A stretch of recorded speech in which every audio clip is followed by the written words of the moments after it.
mudane gudoomiye maanta munaasabadani waxay sidii hore loogu sheegayba uu Bashiir u sheegay cadda u sheegay waxay ku saabsan tahay inaan maadaama muddo 3 sano la soo waday dib u eegidii dastuurkii kumeel gaarka ahaa ee Jamhuuriyadda Federaalka Soomaaliya ee ay u xil saarnaayeen gudiyada tan oo ah xubnaha ka socda baarlamaanka Federaalka Soomaaliya iyo guddiga madaxa bannaan oo ah guddiga ay hawshaani ayagu soo kariya soo bisleeya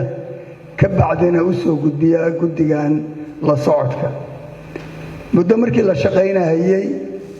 waxa la soo maray muddo dheer inaan maanta marka idin soo gudbino qabiyo qoraalkii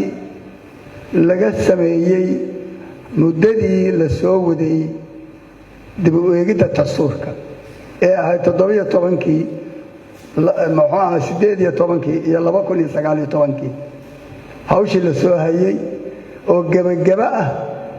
in maarta nasiib runtii darro waxaan oran karaa weli sidaan oo kale inaan gudiyadan iyo maamulka gobolka Banaadir iyo gudoonkooda weli inaysan hawshaan oo kale iskugu imaan oo aysan soo bandhigin laakiin nasiib wanaag maanta aan u wada joognaa hawshaani waxa weeye dastuurkan dib u eegista lagu sameynayay ee la ansixiyay 2012kii markii laga baxay ku meel gaarnimada waxay ahayd in uu muxuu ahaa baarlamaankii sagaalaad inuu dhammaystiray ahayd waa dhammaan weyday waxay u soo gudbiyeen baarlamaanka tobnaad oo maanta labada aqal oo maanta jirta loo soo gudbiyay ayaguna sidoo sharcigu tilmaamayo qodobka iyadoo aan ka duulayno qodobka 133 ee dastuurka iyo qodobka 134 ee dastuurka ayagoo gudiyadani ka duulaya labadan gudi ayaa waxay dhaxgaleen inay soo diyaariyeen in loo sameeyo shacbiga Soomaaliyeed dastuurkii uu isku dhaqi lahaa marka muddadaas marka la shaqeynayay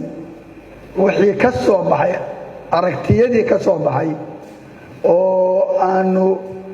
mar dhowr jeer ku laabanay dawlad goboleedyada iyo hay'adaha bulshada rayidka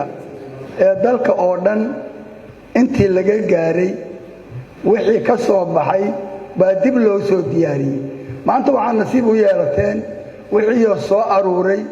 oo meel dhow oo in tilmaan laga bixiyo jooga inay idin soo gaaraan waanu ognahay in gobolka Banaadir dadka jooga oo ah muxuu ahaa gobolka ugu dad badan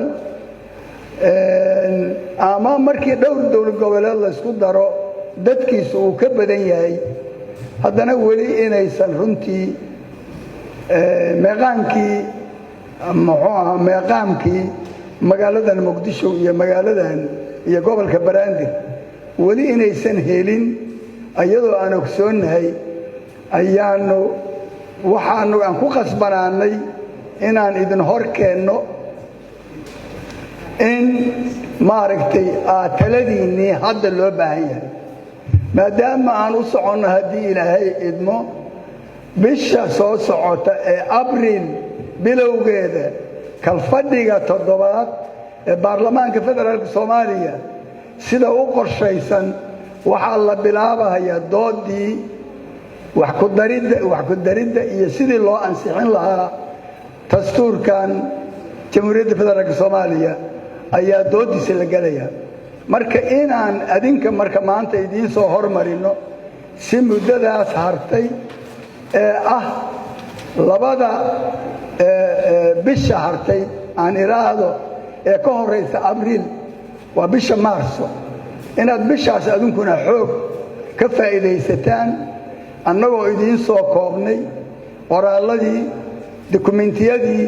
wixii la qabtay sida loo qabtay wixii lagu saaidiyey guud ahaanna dastuurku markii annaga naloo dhiibayay waxbuu noo tilmaam baan raacaynay waxa weeye waxay ahayd arrin farsamo iyo waxay iskugu jirtay oo ah farsamo ah hagaajin wax ku darid wax ka dhimid wax ka bedelid wax ku soo darid waa arrin farsamay ahayd iyo arrimo u baahan wadaxaajood siyaasadeed in laga galo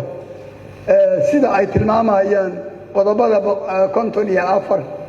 iyo 122 oo ah awood qaybsiga dawladaha xubinta federaalka iyo dawladda dhexe iyo khayraad qaybsiga ama maaliyadda guud oo siyaasadda dalka lagu maamulo labadaas qodob weeye labada qodob oo ilaa hadda eegaynaa in laga soo bixiyo wadaxaajood siyaasadeed in laga galo arrimahaas oo dhan maanta marka halkan hadda eray aan ka iraahdo kuma soo koobi karayo waxaan rabaa inaan annagoo idinka codsanayna idin ixtiraamayna shaqadiinna badanna aan ognahay oo ummaddaad u haysaan in muddadaa bisha ah in aaraadiinnii inaad maaragtay annagoo idiin fududaynay wixii dokumenti warbixinno kooban iyadoo laydiin soo gudbi doono warbixin maxaa isbedelay sidaanay isku bedeleen sidee isku bedeleen iyo wixii laga sameeyey wixii ka dhashay guud ahaan dastuurku wuxuu awal waa la sheegi doonaa si fiican baa ragga presentationka ayaan u daynayaa waxaan rabaa inaan idhaahdo guddoomiyaal madaxda dhammaantiin dhinac walba soo dhowaada shirkiina waa noo furan yahay